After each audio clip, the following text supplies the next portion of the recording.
estuvieron por ahí 3, 4, 6 compañeros, Emerson, Arnoldo, Ricardo, Brenda, Fátima, Aida, Berenice. Como verán, los tengo muy bien checados, así que vamos a escuchar otras voces o las mismas voces en un minutito más para comentar ya el final de esta lectura que ya se estaba alargando un tanto y que ya van a quedar pendientes algunos puntos que vamos a ir robusteciendo, llenando con otras lecturas.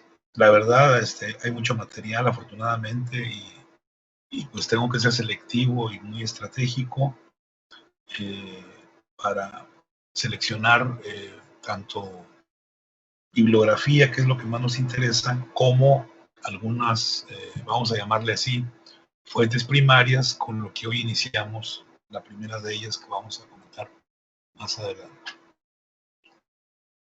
Bueno, son ya las 8:46, ya llevo que son muy puntuales.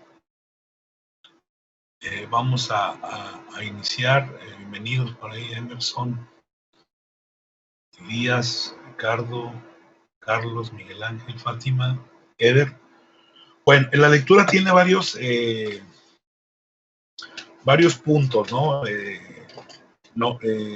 Quizás el punto general que para fines de contenido y examinación me interesa que lo comencemos a plantear, no que lo concluyamos, es lo del constitucionalismo. O sea, cómo se da este interés, por qué despierta interés este tema de la Constitución y cómo este tema también está relacionado muy casi de la mano con lo que es ya en este periodo, ya desde décadas atrás comenzaba a emerger esto que se ha llamado el liberalismo, ¿no? Y que tuvo como epicentro Inglaterra, Estados Unidos y Francia, misma España, más o menos en ese orden. Insisto, creo que lo he dicho como 3 veces, el liberalismo no es un sistema ideológico homogéneo, sino que tiene algunas vertientes, algunos enfoques, así que, y que hoy todavía en el 2020 no sabemos cómo llamarle y le hemos cambiado nombres y neoliberales y quién sabe qué más. Ese es un punto. El otro que me interesa es el de la Constitución de Cádiz, que ya habíamos comentado algo, y bueno, ver cómo le entramos y sobre todo, compañeras, compañeros, ¿qué nos quedó? Porque parece que Cádiz sí y no, o sea, como que sí fue la primera constitución que tuvimos, pero como que no fue del todo mexicana, no fue del todo general. Ese es un debate que se da entre los historiadores del derecho, que luego son temas que nosotros no nos clavamos mucho, y yo creo que ese es un punto flaco de los historiadores tradicionales. Entonces, me interesa que respondamos con argumentos. ¿Qué nos quedó de haber participado en ese evento? Que es un evento que ya a partir de 1820, no sé si están de acuerdo conmigo, muchas élites, sobre todo la clase media criolla, como que ya no se, vamos a usar un lenguaje muy nuestro, como que se comienzan a agüitar, ¿no? Y a pensar que, pues que como que ya no cuadra estar viajando tan lejos y estar corriendo riesgos por algo que realmente a lo mejor no valía mucho la pena.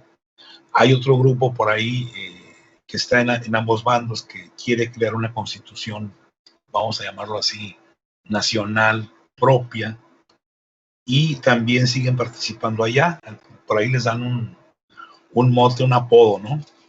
No me acuerdo cuál es el apodo, ustedes sí se ven de acuerdo. Luego, dentro de lo que nos quedó, y yo creo que lo que no hemos sido muy puntuales, muy clavados los que divulgan la historia, ¿sí? Es la cuestión de los ayuntamientos y las elecciones, ¿sí? Acuérdense que hay toda una corriente pues, de cronistas, de divulgadores, y uno que otro colega por ahí que se suben al caballo, ¿no? Se suben a la ola diciendo que pues realmente lo que sucede entre 1810 y 1820, pues no tenía rumbo y era como que un, movimientos que no tenían muy en claro lo que querían. ¿Quién sabe? Yo la verdad pensaría dos veces subirme a esa ola, y por eso es importante que veamos qué onda con las elecciones y los ayuntamientos hacia el interior de la Nueva España. Y bueno, finalmente, cómo comenzaron a ver las élites, cómo comenzaron a sensibilizarse las élites con este documento de 1812, donde van a destacar las figuras de los virreyes Venegas y Apodaca. Y podríamos terminar la hora evaluando, y que esto también me interesa para fines de examinación y de contenidos así que se deben de quedar ya, cómo se negoció, cómo se fraguó, cómo se resolvió lo de la insurgencia.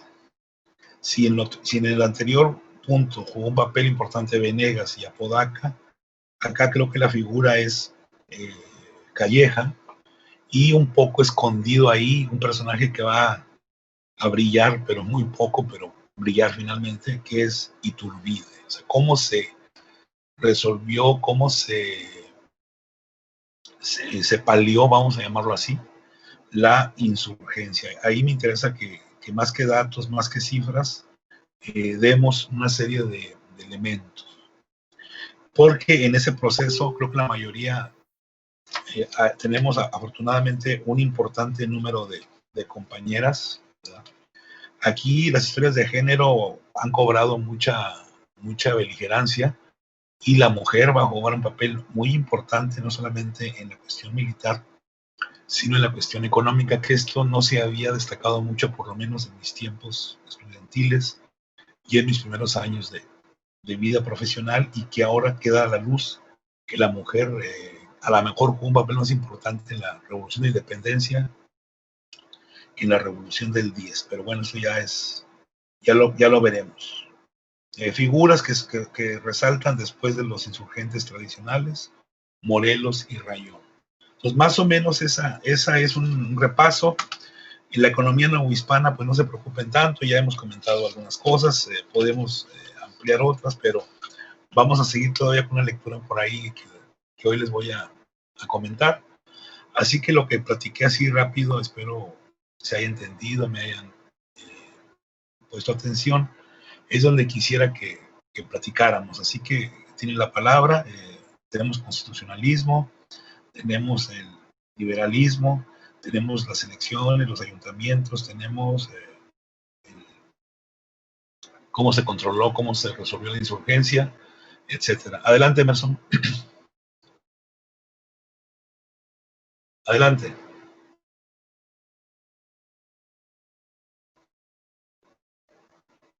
Bueno, por ahí Se me hace que tiene desactivado su micrófono. Ya está, ya está.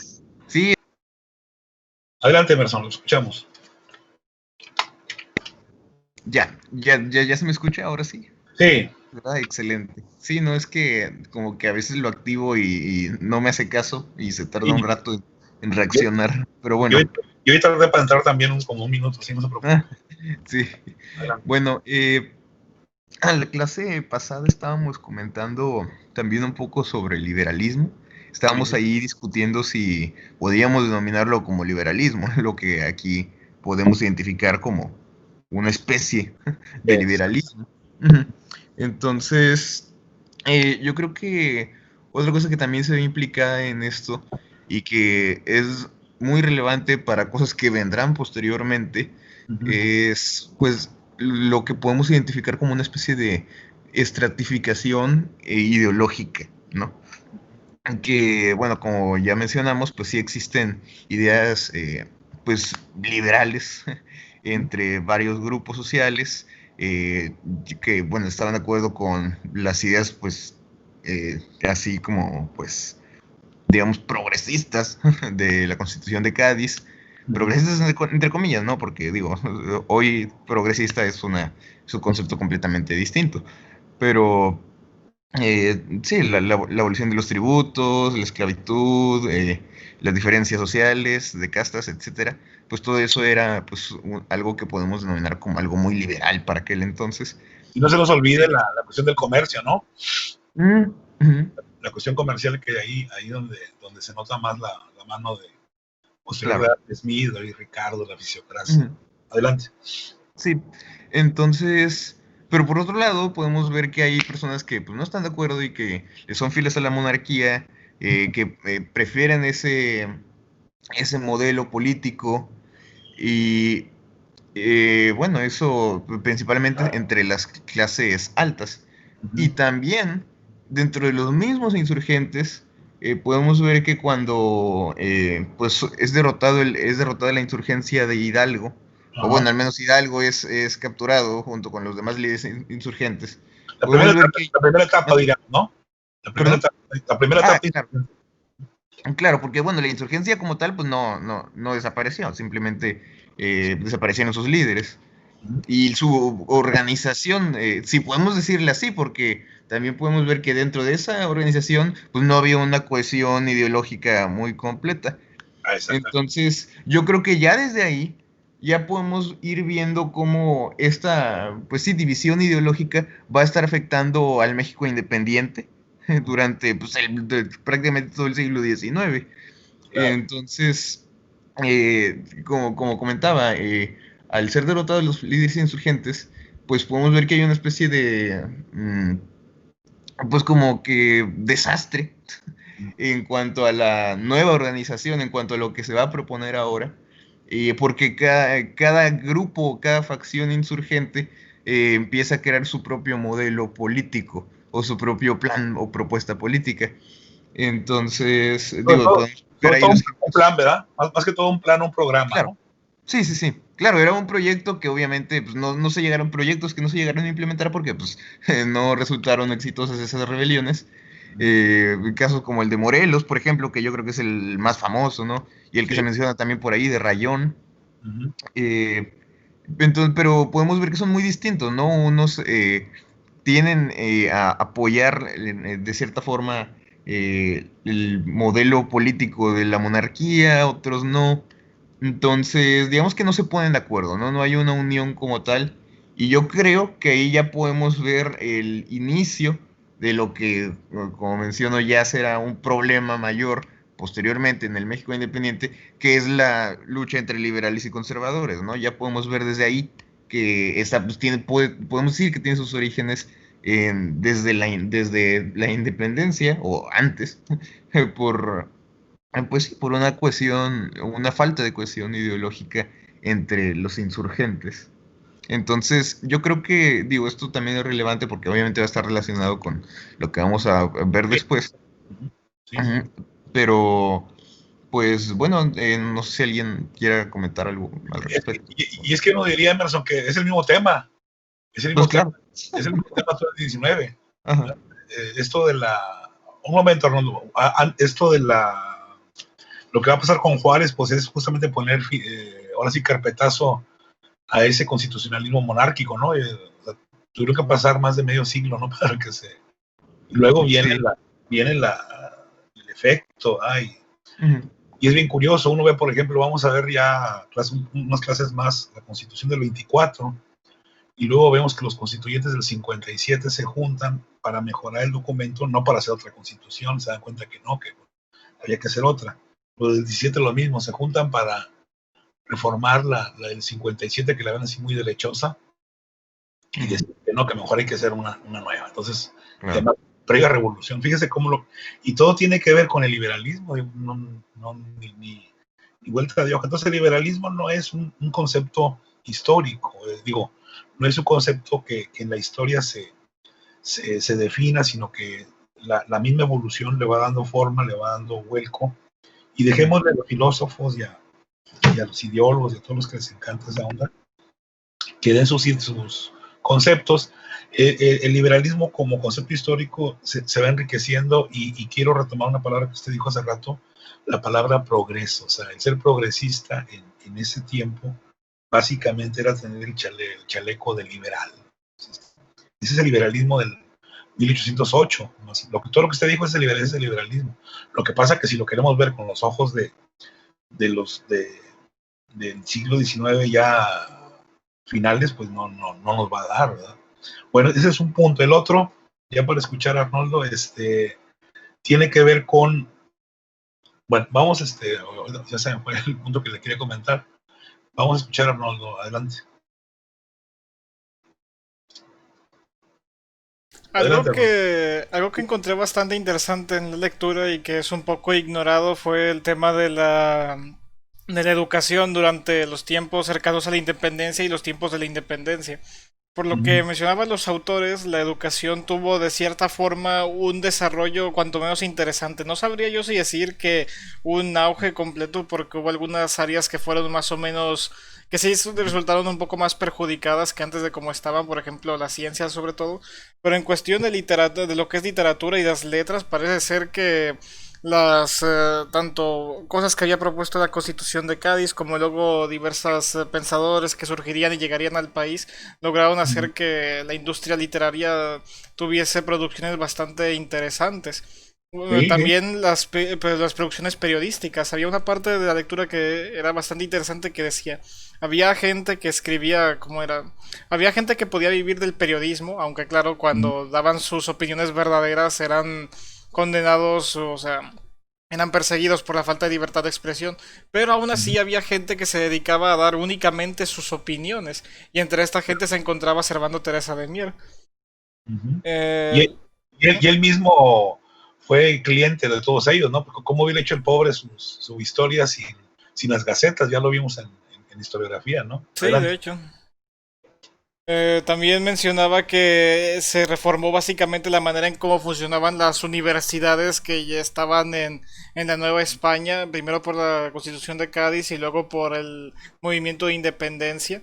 Y que aunque algunas, como creo que era el Colegio de Minería y no me acuerdo qué otra más, no habían resultado muy beneficiadas por esto, igual el pensamiento, digamos, crítico o en general otras formas de pensamiento fueron patrocinadas en otras instituciones de la misma época y además otras también surgieron.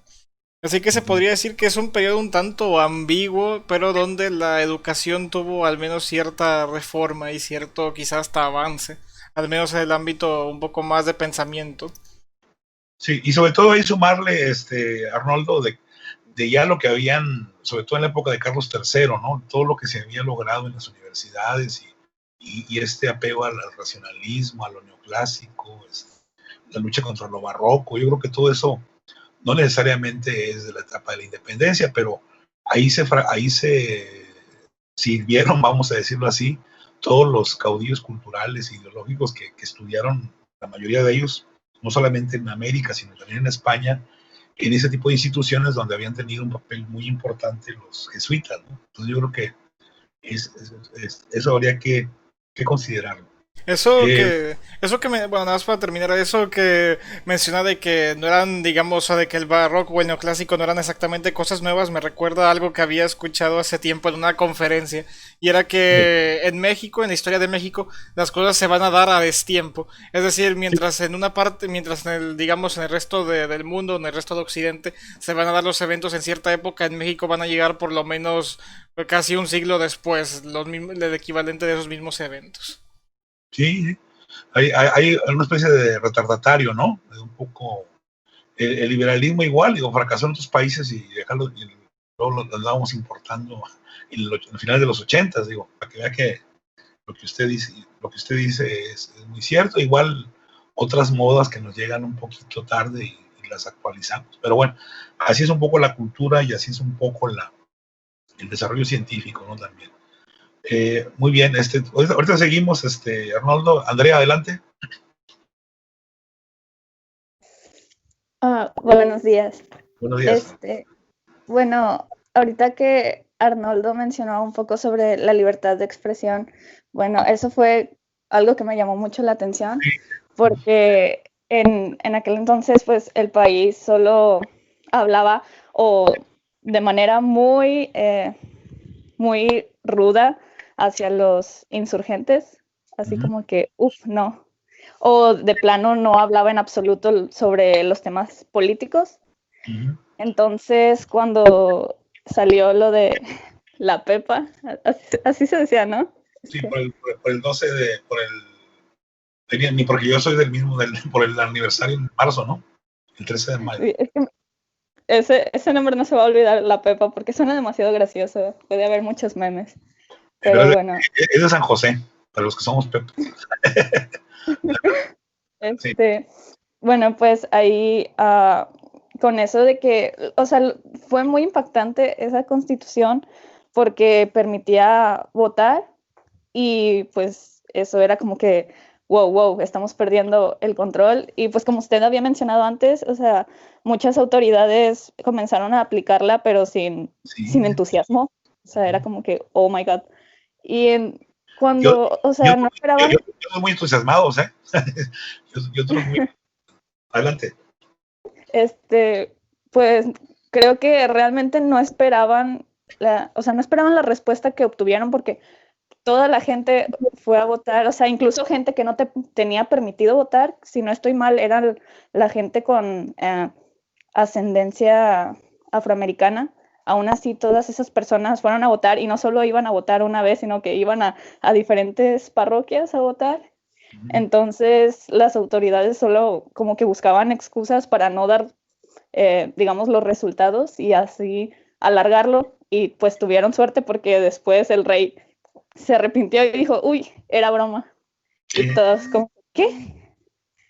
Y luego lo obligan después a que la jure, ¿no?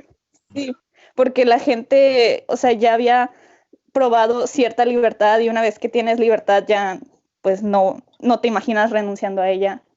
Eso es lo que quería, esa es una de las conclusiones a que quiero que todos lleguemos. O sea, ya se utiliza un formato propio, importado, eso es lo de menos, pero a los grupos sociales, no solamente a la clase media, sino también, como dicen por ahí los fifís, a las clases bajas, les comienza a agradar eso de que vamos a votar, vamos a representarnos, vamos a tener ahora sí un cobijo político y eso es lo que enciende más a los que no quieren cambiar y contra los que sí quieren algunos cambios, si no radicales, sí por lo menos, vamos a decirlo así, sistemáticos, ¿no?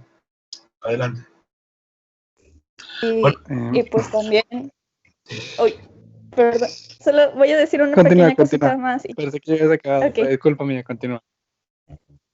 Sí, y pues los insurgentes notaron eso y fue como que, a la gente obviamente le gusta la libertad, pues vamos a hacer que ellos puedan votar, pero no pudieron llevar a cabo eso. Creo que había una constitución que ellos planeaban poner, pero no recuerdo el nombre, y no la pudieron hacer porque fue después de que atraparon a Hidalgo y a José María y todo eso, y pues se les acabó la fiesta. Sí, yo creo que eso era... Sí, adelante. De lo que vimos, Andrea, yo creo que queda claro que Hidalgo ya traía todo un proyecto, ¿no? Por aquello de que Curita no sabía ni qué onda, ¿verdad? Yo creo que eso ya vamos a dejárselo a los cronistas, a los historiadores ahí desvelados, ¿no? Trasnochados, que ellos sigan con esa onda. Yo creo que nosotros como historiadores más serios, más académicos, yo creo que pensaríamos dos veces para subirnos a eso. Lo que le iba a comentar ahorita a Arnoldo se me pasó y que usted lo retomó ahorita, lo del periodismo. Yo creo que ahí también hay un personajazo muy importante y que acá le rendimos culto con la toponimia del Estado, el famoso doctor Cos. Recuerden que él es un escritor muy importante y usted, Andrea, ya respondió ya dio una respuesta a una pregunta que hicimos al final de mi charla, ¿no? Es cómo se va a combatir la insurgencia. Precisamente de las 3-4 respuestas que va a haber, una de ellas es a través del periodismo y el desprestigio, ¿no? Creo que esa es una respuesta que habría que ir anotando por ahí, los que llevan nota. El periodismo, que es una parte del periodismo que se encargó de desprestigiar, de teorizar, vamos a decirlo así, la actitud de los insurgentes Y dentro del ámbito de los liberales así importantes, pues está justamente el famoso doctor Cos, que no vamos a ver lectura sobre él, pero a lo mejor otro semestre más sí vemos algo de, o si ustedes por su cuenta quieren leer algo, van a ver que es un personaje muy importante y que se encarga de algunas publicaciones que incluso el padre Emir por ahí disfrutó allá en Inglaterra. Por ahí iba un compañero o una compañera iba a comentar algo. Adelante. Sí, yo. De hecho, José Galván. Adelante. sí. De hecho, que va de la mano con lo que mencionaba Andrea, parte también del poder que amasó la idea de representatividad de los criollos, bueno, en sí del voto, fue Sí. también la presencia del virrey Iturrigaray, puesto que él era no un promotor, pero alguien visto con buenos ojos, tan así que cuando él se retira o lo quitan de su puesto y llega a Venegas, la constitución no funciona, también lo vuelven a quitar a Venegas y llega, creo que a Podaca. Toda esa molestia ya se está acumulando y acumulando. Si no me equivoco, creo que ya están en tiempos de independencia, pero tal vez los que no estaban cerca del movimiento se fueron acercando más, porque pues ya se ha mencionado en clases anteriores, la idea de ser representado, incluso en España, aunque fuese con una persona, pues era muy atractiva. Y nunca se quisieron alejar de eso.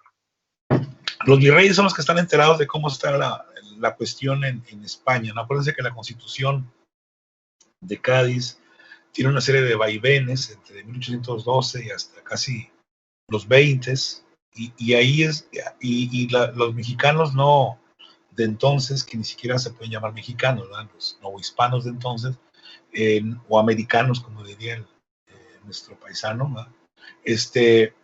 No están ni enterados siquiera de cómo está la situación, así que ellos aprovechan muy bien la situación, que ese es otro punto que habría que señalar, como la Constitución de Cádiz sí tuvo aplicación, pero la escasa que tuvo a veces fue de acuerdo a la visión, de acuerdo a los intereses de los propios gobernantes, en este caso los virreyes, que ojo, el virrey de esta época no es el virrey de hace 20, 30 años. Los virreyes tienen, de acuerdo a la Constitución, pero sobre todo de acuerdo al mundo real, vamos a decirlo así, la historia real, tienen menos peso, ¿verdad?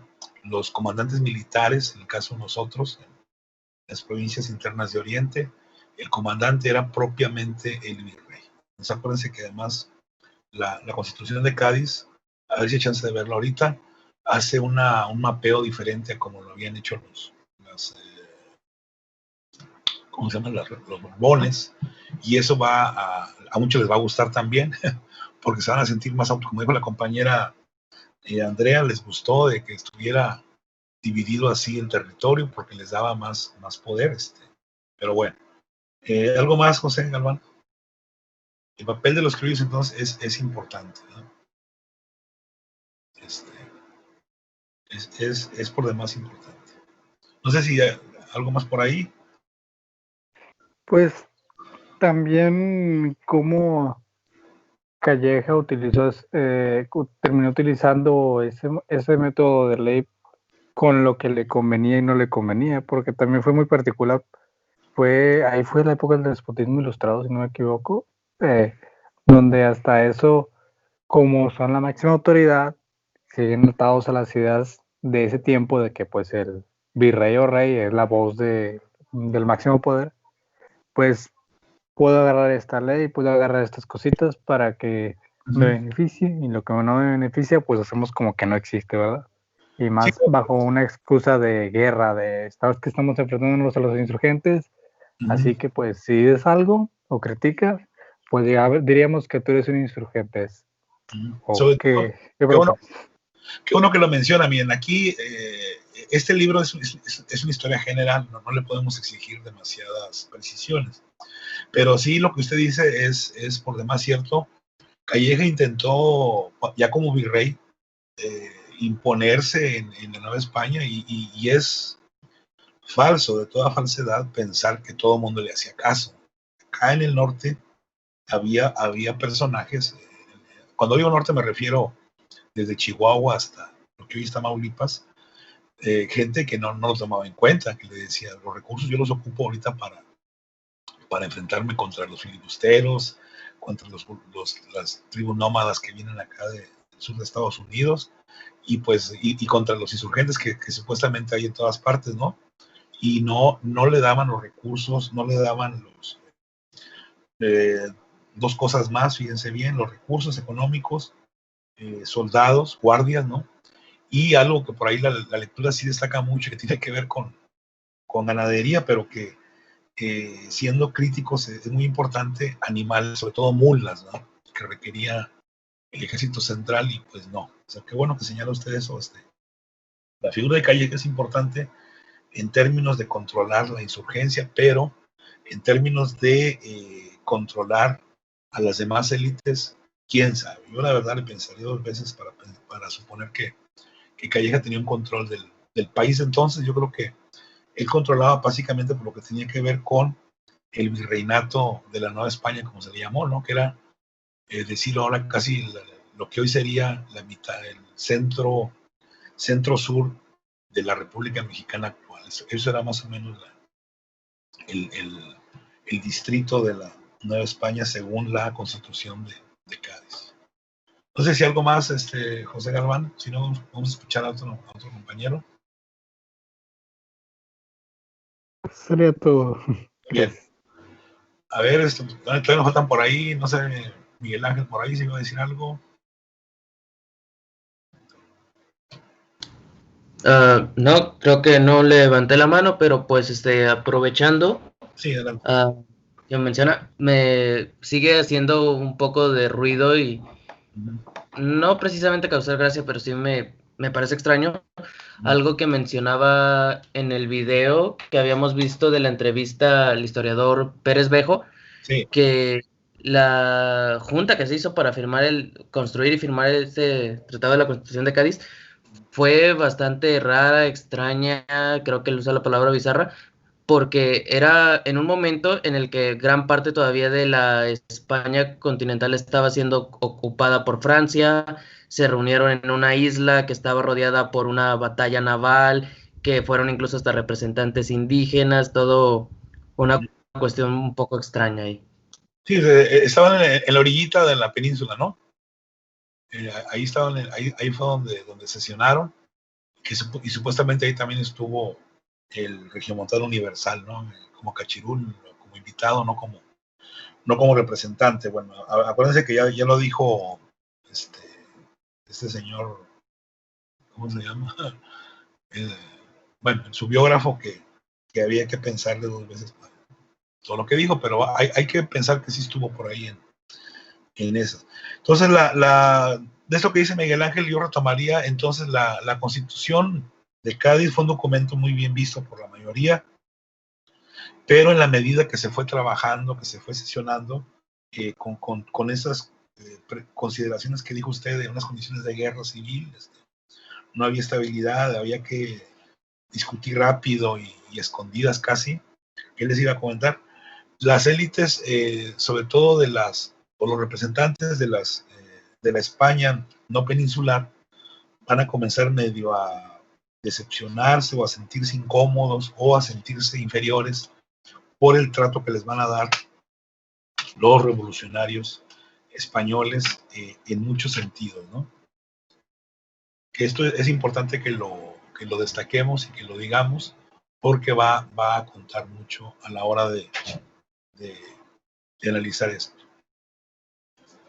Bien, hay todavía muchas cosas que podemos platicar, sobre todo qué nos quedó de la Constitución, y segundo, pues ya se dio una respuesta a cómo se combatió la insurgencia, además de la cuestión militar, que eso ya también lo hemos comentado. Más lo que ustedes quieran agregar, ¿verdad? Hay mucho por ahí de qué comentar. Adelante, Elías. Sí, profesor, primero que nada, buenos días. Buenos días. También otra de las cuestiones ahí, bueno, si no me equivoco, no sé si sería de alguna manera que precede la lucha entre conservadores y liberales, Ajá. sería la cuestión del federalismo y el centralismo, ¿no? entre estos dos proyectos de nación también. ¿Cómo se podría relacionar uno con el otro? Ajá. De hecho, dice la lectura que a los novohispanos se les tachó de federalistas, ¿no? Por querer tener mayor presencia y mayores prebendas o beneficios en el documento. Fíjese, ya como desde 1812, 1813, comienza esta bronca entre supuestamente centralistas y federalistas. O sea, ser federalista para ellos era malo, ¿verdad?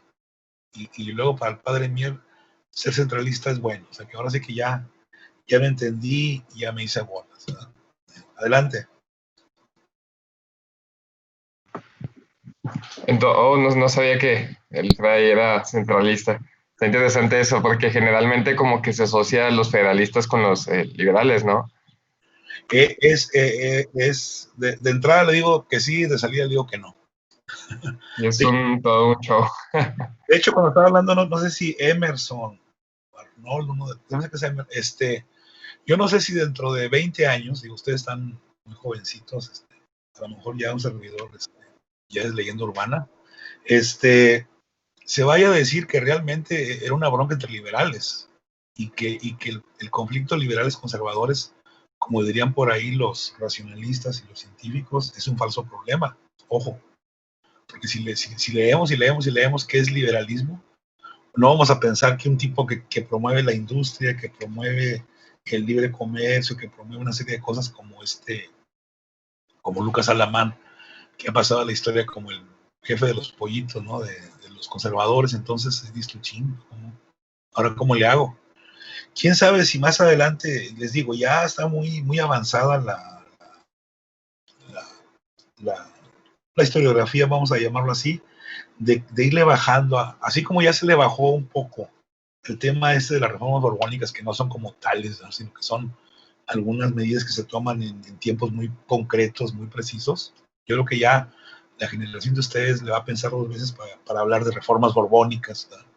Así también Elías, creo que fue Emerson el primero que tocó el tema. Quién sabe si dentro de 15, 20 años hablemos del conflicto liberales conservadores. Realmente, a lo mejor era una pugna entre los propios liberales, porque el que va a hacer el ajedrez muy interesante va a ser Porfirio Díaz. Porfirio Díaz lo primero que hace es contentarse con los conservadores, empezando por la iglesia, y a todos les da, él sí aplica lo de don Corleone, ¿no? De que primero había que atender a los enemigos y a los amigos después, porque pues son tus amigos, esos no te van a hacer gran cosa. Entonces, en ese caso, yo creo que ya en historiografía podríamos argumentar que a dónde nos lleva esta dicotomía centralistas, federalistas, liberales, conservadores. A lo mejor es una dicotomía falsa, pudiera ser. Yo la verdad sí la pongo entre comillas. Yo creo que cada vez va, ya el término centralistas, federalistas ya le bajó también, ya se le echó mucho hielo a ese enfoque, y ahorita estaríamos pensando entonces en lo del liberalismo, ¿no? Porque la revolución de Juárez fue liberal, la revolución de Madero fue liberal. Un señor por ahí dice que también es, ahora no, ya no es liberal, ¿verdad? Pero hay algo de eso. Entonces, quién sabe, tenemos que saber, perdón, que quién sabe, lo digo en términos coloquiales, quién sabe cómo pudiéramos ir hilvanando, ir definiendo. Yo prefiero que digan que no llegamos a nada y que nos confundimos, a decir que nos quedó clarísimo esto, ¿no? Yo creo que es complicado, sobre todo el México de 1808 a 1857 es, creo que, las etapas más difíciles de evaluar, de entender, porque hay muchos factores internos y externos que están ahí presentes, y en el caso de los factores internos, pues apenas se está avanzando, como dijimos hace rato, y a ver si alguien nos lo comenta por ahí, las cuestiones de género, que estaban olvidadas, ni siquiera no era un problema, no era un problema epistemológico o un problema historiográfico, y hoy ahí está al orden del día para todos los machistas y para todos los que se creen que los hombres hemos hecho la historia. Miguel Ángel, adelante.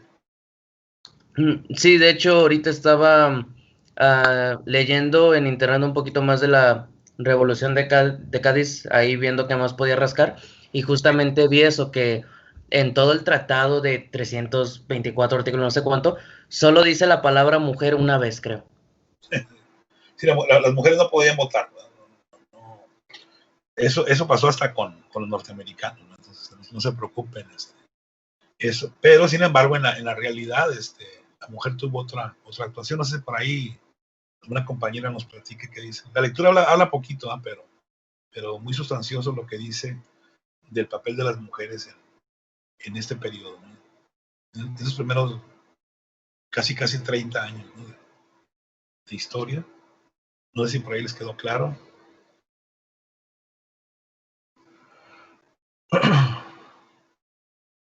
Adelante, compañeras, a ver qué pasó con las mujeres en la independencia. Nada más atendieron maridos y anduvieron de soldaderas o hicieron cosas más interesantes.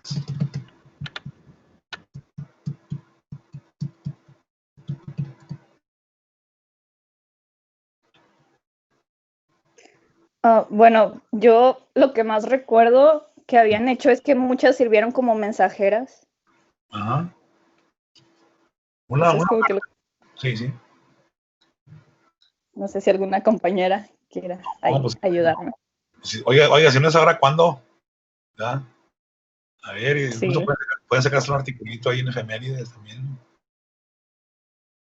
Yo luego les paso por ahí unos escribí sobre otra mujer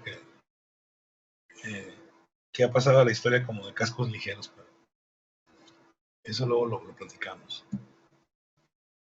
Es cierto, las mujeres juegan un papel importante como mensajeras, como intermediarias, es cierto.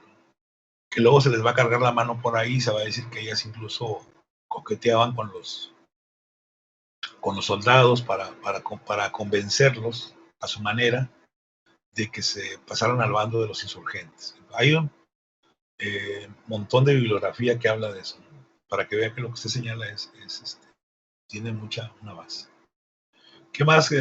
¿Con qué nos quedamos de las mujeres también por ahí o lo damos por visto? ¿Qué se puede decir? Brenda, a ver, adelante Brenda.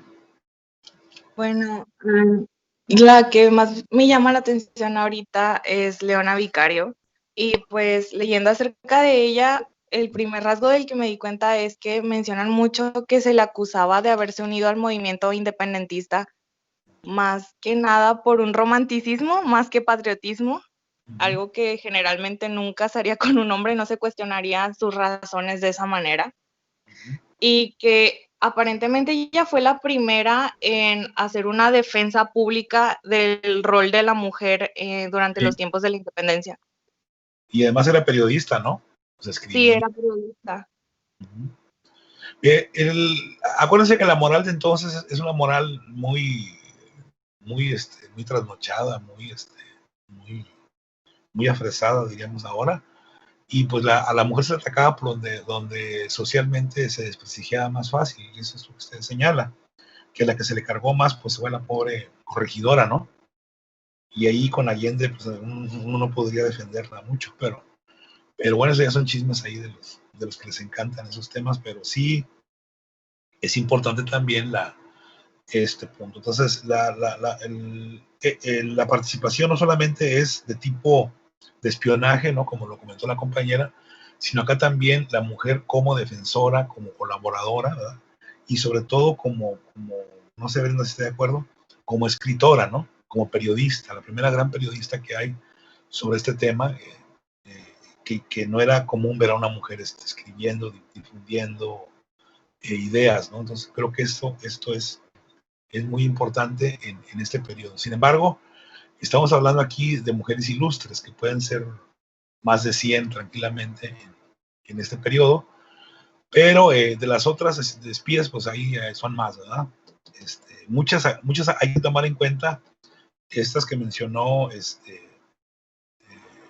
la compañera, muchas fueron fusiladas, o de hecho se van a crear en los conventos, ¿cómo se le llama?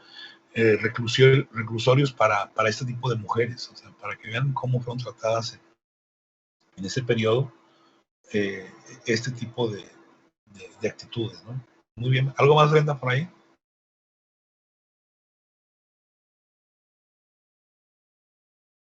Pues me estaba acordando de la historia de la Güera Rodríguez, pero estoy apenas volviendo a leer su biografía porque hace mucho que no investigaba acerca de ella.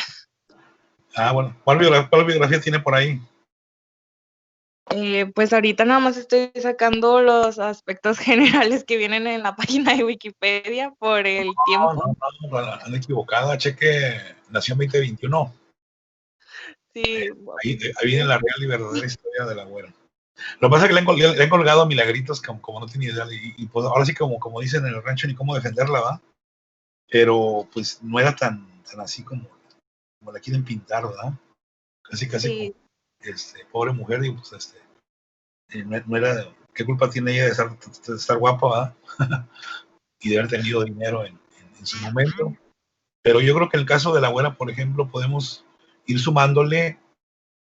Chequen por ahí lo que está en Nación 2021 antes de leer otra cosa. Que ya lo publiqué hace mucho, ¿no? Igual si quieren luego lo subo a Efeméride. ¿Qué les iba a comentar? En el caso de ella es justamente en el primer caso que comentaba la compañera, pero también ellas financian la guerra. De hecho, en el Archivo General de la Nación hay expedientes donde se le acusa de haber estado apoyando a Miguel Hidalgo. Ellos se conocen, acuérdense, por las tertulias y por eventos. Y bueno, ella tuvo par de enfrentamientos con las autoridades, la Inquisición incluso, pero salió airosa porque además les conocía muchos secretos, ¿verdad? Y mejor la dejaban en libertad. Todo un caso, todo un tema, la famosa Güera, ¿no? ¿Algo más, Brenda? Pues en relación con las mujeres comunes, no que hayan sido como muy adineradas, así. En el libro mencionaba que durante los tiempos de la independencia fueron los momentos en los que se notó más la influencia en el rol de la mujer en el hogar, porque ellas eran las que se quedaban a cargo de los hogares mientras los hombres iban a combatir. Esa es una, ¿no? Pero y luego eso, aunado a eso, qué dicen los autores por ahí? Que esa sería Pues, no, la respuesta más impactante, ¿no? Esto que usted está diciendo. pues es lo que puedo recapitular. Me acuerdo que lo mencionaban en un espacio así como un comentario fugaz, pero no me acuerdo si lo profundizaron. Sí. Bueno, ya casi dio la respuesta, ¿va? Ya la dio. Mire, olvidamos un poquito de Leona y de la abuela y de todas las demás mujeres que hubo bastantes. La corregidora por ahí no la han mencionado. Y la única que mencionan los presidentes, ¿verdad? hasta hace poco que metieron a Leona. ¿Qué les iba a comentar? Es la mujer, cuando el hombre se va del campo a la guerra, ellas se quedan en administrar los ranchos, las fincas. Entonces, de un día para otro, la mujer está al frente de la producción de maíz, de cereales, de animales, y eso es algo que llama la atención a muchos historiadores. O sea, no solamente es la mujer que tiene nombre y fama, sino es la mujer histórica, o sea, la mujer que se pierde su nombre, pero que estuvieron al frente de las cosechas, de la venta, de la producción de semilla, de la distribución. Los autores le dedican por ahí un par de párrafos, pero creo que eso es bien importante, porque eso no se había dicho en nuestros tiempos, ¿no? Donde la mujer nada más se decía, sí, andaba con el marido y en la guerra. No. La mujer se queda en las fincas, se queda en las unidades productivas y es la que se va a encargar de todas las cosechas, de toda la siembra y del comercio. Entonces tenemos a una mujer ligada a la productividad. No sé si estén de acuerdo por ahí, Brenda, y todos los demás, Andrea, por ahí que han comentado. Pues sí, me parece muy correcto lo que está mencionando. ¿Y qué mujer es? Pues ninguna. Son todas y ninguna, ¿verdad? O sea, es la mujer en un sentido global, o sea, que va a jugar un papel muy importante en el Bajío. O sea, las mujeres se ven obligadas a firmar contratos. Acuérdense que las mujeres tradicionalmente no firmaban contratos, pues ahora sí no queda de otra. Y hay una serie de casos muy importantes donde la mujer se hace cargo de todas las actividades del campo, además del cuidado de los hijos por si faltaban. De hecho, Iturbide carga por ahí con una historia muy trágica de que él mandó a matar y quemó sembradíos que estaban administrados por mujeres, o sea, mató mujeres y niños. Y eso no se lo va a poder quitar en 1821, cuando se le sacan los trapitos al sol al dragón, ¿verdad? A nuestro primer emperador. Bueno, del siglo XIX, ¿verdad? Porque tuvimos otros antes. ¿Algo más, Brenda? ¿Otra compañera por ahí que nos quieran? Entonces, no sé si queda claro lo del género. Más o menos sería entonces esto último que comentó Brenda y un servidor, más que lo otro que pues ya más o menos está por ahí dicho. Por cierto, muy mal dicho. En el caso de la güera le han inventado, le han sacado trapitos que un historiador serio jamás lo haría. Adelante, José. Carván. Sí, de hecho, en ese tiempo recuerdo, creo que no sé si fue en la lectura o Padre mío incluso lo mencionó, que ese fueron los tiempos donde las mujeres tuvieron mucho, como se quedaban en las fincas, al final ellas terminaban siendo las propietarias porque pues si no volvía el dueño o el dueño se iba a otro lugar. Fue uno de los tiempos donde más propiedades estuvieron a manos de las mujeres.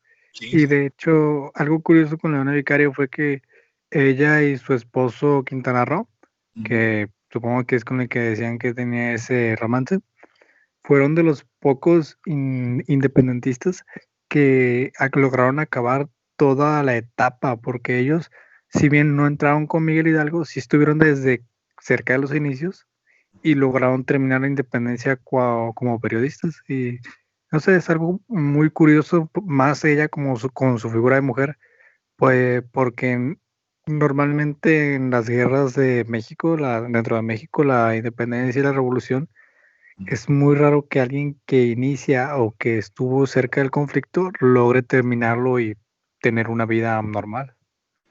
Así es. Pocos como el padre de Mierno que estuvieron ahora sí que desde antes, ¿no? Hasta casi la consumación. Él toca todo ese periodo, pero es correcto, sí. El matrimonio sigue todavía produciendo por ahí. Y ahorita que hablaba de Calleja, cómo le hizo para controlar los insurgentes, ahí Leona luego como que tiene puntos negros, ¿va? Pero es como quiera una mujer ejemplar que como ella hubo, no sé si 100 o un poquito más, que se dedicaron a apoyar de manera abierta y de manera tajante la etapa más crítica de la independencia, pero por algo, José Galván, por algo sobrevive, y ese por algo es lo que va a negociar con Calleja, ¿no? Que era la pregunta que les hacía, ¿cómo controló Calleja la insurgencia según él, ¿no? ¿Cómo le echó hielo más bien, ¿no? Al fuego? Acuérdense que ya la independencia para 1821 ya es no una chispita, pero está muy focalizada, y además ya no es una guerra, es más bien una guerra de guerrillas, y Iturbide está muy interesado en hacernos creer que fue casi un enfrentamiento 100 contra 100, ¿verdad? Cuando realmente Guerrero estaba ya a punto de claudicar, si no de claudicar, sí de dedicarse a cuestiones más productivas. Acuérdense lo que le decía a su papá, ¿no? Que ya le dejara ahí, y es cuando dicen que dijo lo que está inscrito con letras de oro en el Senado: mi patria es primero. Pero bueno, eso dejémoslo a los que le entienden a ese tipo de cosas. Yo la verdad estoy muy limitado en esos chismarajos.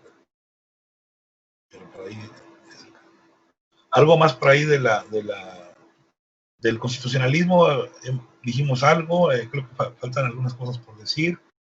El trato de la Constitución de Cádiz pues también es es importante que veamos las élites novohispanas cómo, al final, cómo van a valorar seguir trabajando con la Constitución, con un documento que como que no los trata por igual, no hay una, ¿cómo podemos llamarle?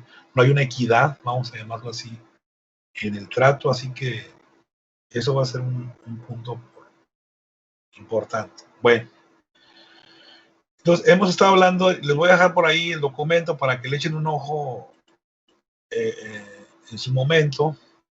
Sí se ve por ahí, ¿verdad? Ya estamos viendo la Constitución. Sí, profesor. Sí, sí se ve. Se lo voy a dejar en la carpeta, si es que no se lo dejé ya. Entonces ahí vean la primera redacción. Ahorita que hablaba Emerson.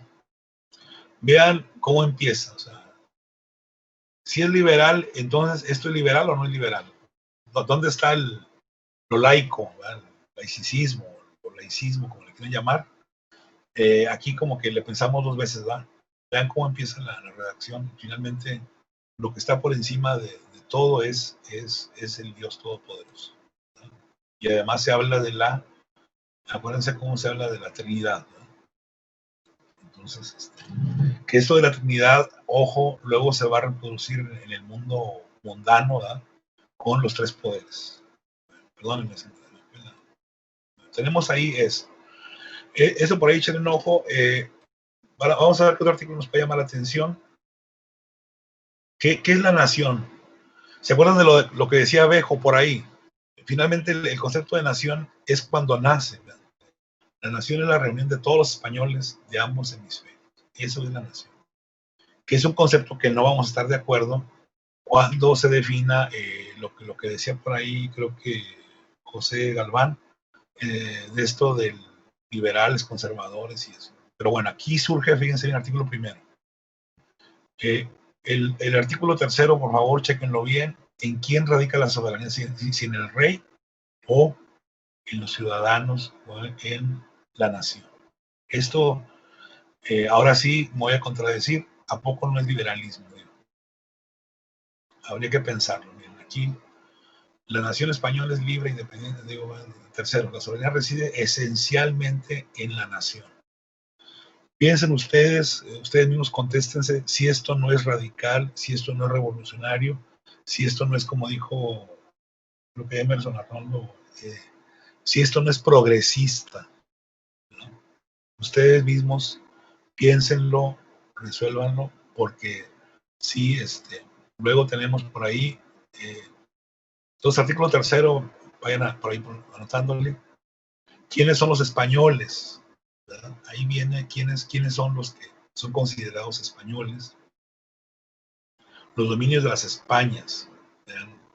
Que esto es lo que va a entrar después en discusión. Este capítulo primero, el título segundo o el artículo 10 es lo que estamos platicando ahorita, cómo se va a mapear la Nueva España, ¿verdad? Dice, en América septentrional estos van a ser este va a ser el mapeo, ¿verdad?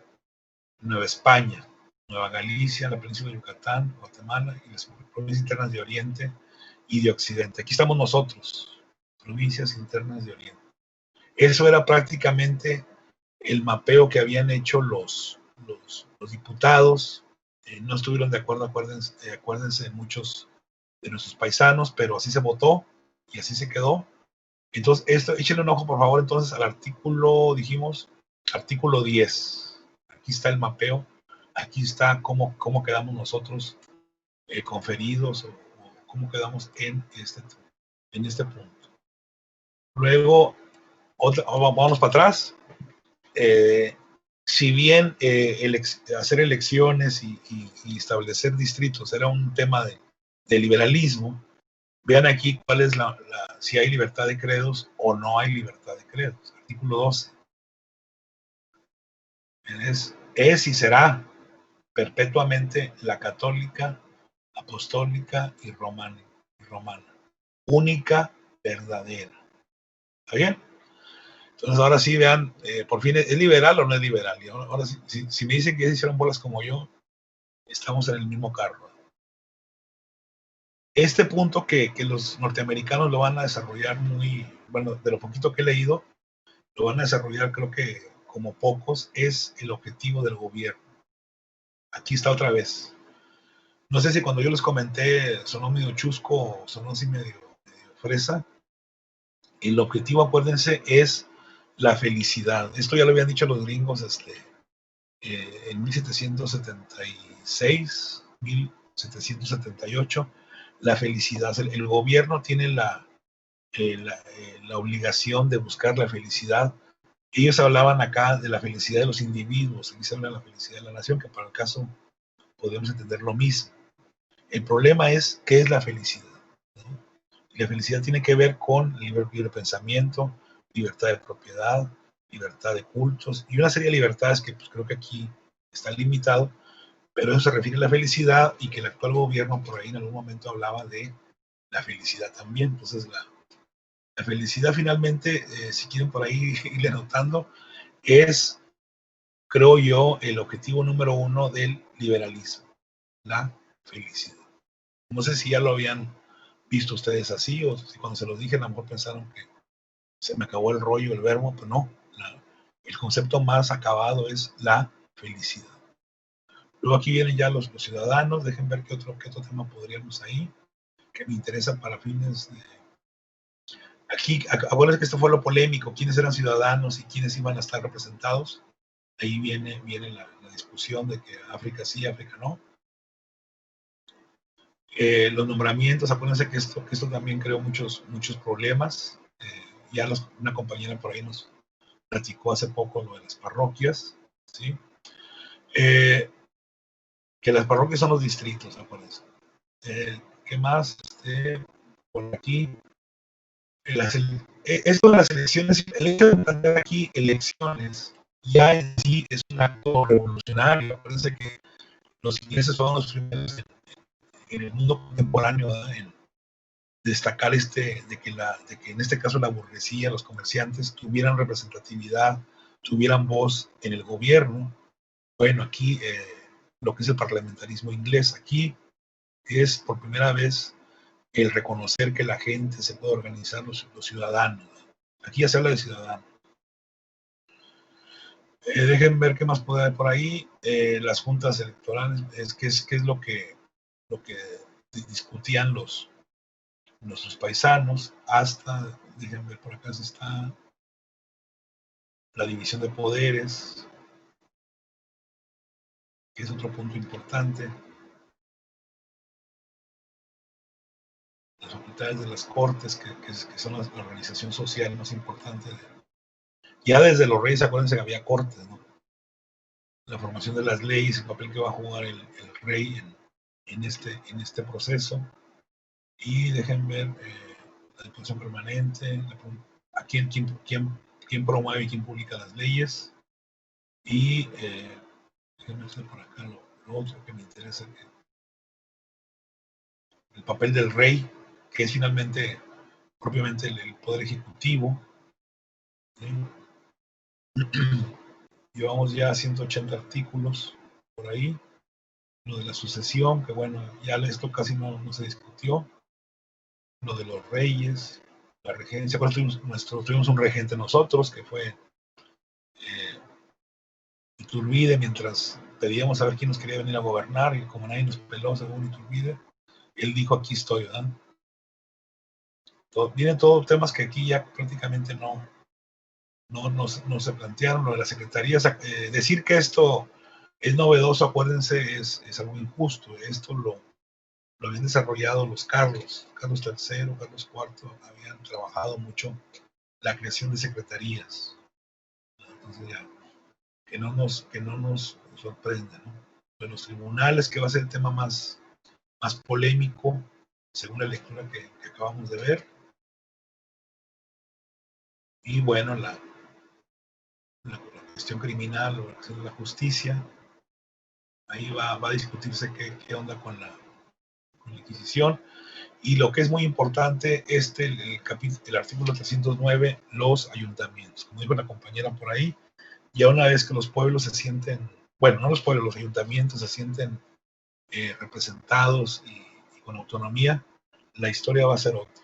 Y esa va a ser la esencia de la lucha entre liberales, entre centralistas y federalistas. Muy bien. Entonces ahí va este punto. El tema que a nadie le gusta, lo de las contribuciones, cómo va a estar establecido. Que era lo que Calleja echó mano, ¿no? Dice la lectura por ahí. Lo de la defensa, que es un tema que va a quedar también abierto y que nunca se va a trabajar. Hasta bien entrado el siglo XIX y la observancia de la Constitución.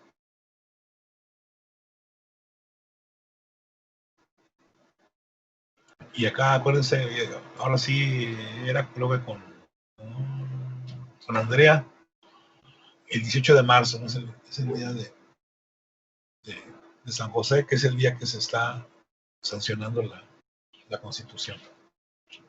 Entonces, todo este documento se los voy a dejar por ahí y luego les digo que hacemos con él para seguirlo trabajando. Vamos entonces a dejarlo por ahí. Chequenlo en su carpeta. Vamos a, ya para ir cerrando, nos quedan por ahí menos de, ya nos pasamos la hora, pero bueno, vale la pena. Entonces, hoy vamos a terminar, vamos a dar por terminado, lo cual es un decir, el trabajo de la disolución de la monarquía hispánica. Vamos ahora entonces a trabajar. Esto se lo voy a dejar ahí en la carpeta, la Constitución de Cádiz. Vamos por equipos a trabajar 3 lecturas, ¿sí? Un artículo que es de Gisela von Gopser sobre la consolidación de vales reales, que yo creo que es un tema que hemos descuidado mucho los historiadores. Siempre la independencia se dice que es por causas políticas, no que por causas religiosas, no que por causas ideológicas, políticas, pero nunca se dice que es por causas económicas. Creo que en ese sentido el trabajo de la doctora von Gopser es importante y vamos entonces a trabajarlo para la próxima clase y ahí que sean 2 equipos los responsables de ilustrarnos. Todos lo vamos a leer, pero para la exposición pueden traer si quieren alguna filmina o así como estamos trabajando. ¿No? Yo la verdad no me queda muy claro lo que dicen, pero si alguien quiere por ahí traer algún resumen, adelante. Entonces tenemos eso, tenemos otra vez el mismo punto de que no pensemos que los insurgentes inventaron el hilo negro o el agua hervida, sino que ya desde tiempo atrás se había configurado todo un proyecto, todo un proceso, y es el personaje de Melchor de Talamantes. Vamos por ahí a leer un trabajito sobre él, ¿sí? Y luego aparece también acá en la lectura que estamos viendo, el Congreso Nacional de Fray Melchor de Talamantes, primer proyecto constitucional del México independiente. Yo creo que después de que leamos esto ya no nos vamos a subir al carro de todos esos tipos que andan ahí mafarroneando, que saben del tema, y nos cuenten pues puras onceras, con perdón de las compañeras, ¿sí? Entonces yo creo que aquí ya vamos a pensar diferente. Luego tenemos otro que habla de otro personaje importante, a lo mejor no de la magnitud de Talamantes, pero sí que también viene mencionando la lectura, que anduvo también por allá con el constitucionalismo. Villaurrutia, son personajes que se la pasan en todo el mundo, que luego llega a México, y también por ahí échenle un ojo, lo vamos a leer, y es un tema que nos va a interesar. Entonces tenemos para la próxima semana, bueno, esta y la próxima semana, estas 3 lecturas, y aquí están los equipos que se van a responsabilizar de comentarlo, ¿sí? Equipo 1 y 2, el equipo 3 se va a encargar de lo del Congreso Nacional y el equipo 4 de lo de Villaurrutia. Creo que con estas 3 lecturas vamos a sellar muy bien el tema de la independencia y el tema de la consumación. Ya luego veríamos algo sobre Iturbide también para adentrarnos en el tema y que no quede así tan genérico, ¿no? Entonces yo creo que les encargo por ahí que comiencen a leer estos temas. Primero pues chequen la carpeta, ¿no? Entonces eso sería lo que tenemos pendientes. Les voy a dejar la minuta de la clase y las lecturas en la carpeta de la materia.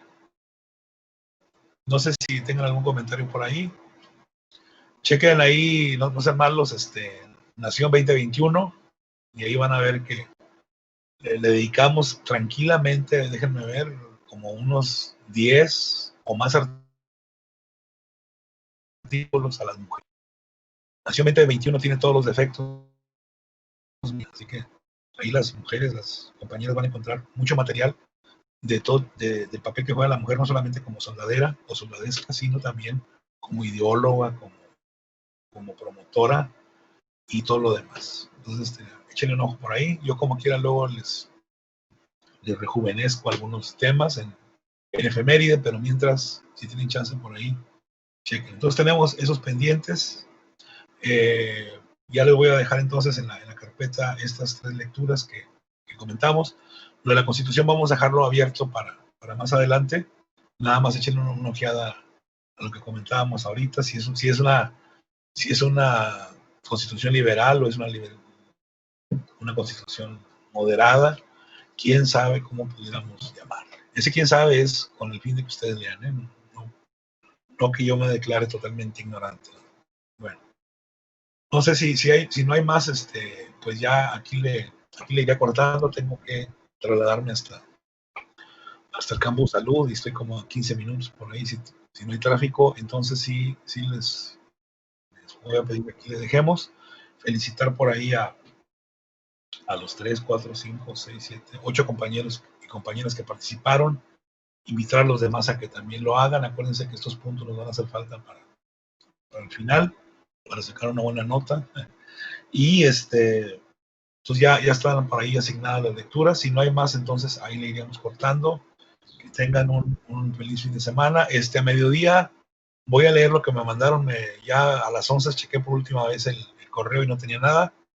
Entonces al mediodía le meto mano y sirve que también me pongo en contacto con los otros equipos que iban a colaborar en efeméride. Entonces después de mediodía me reporto ahí con el equipo. Profe. Sí.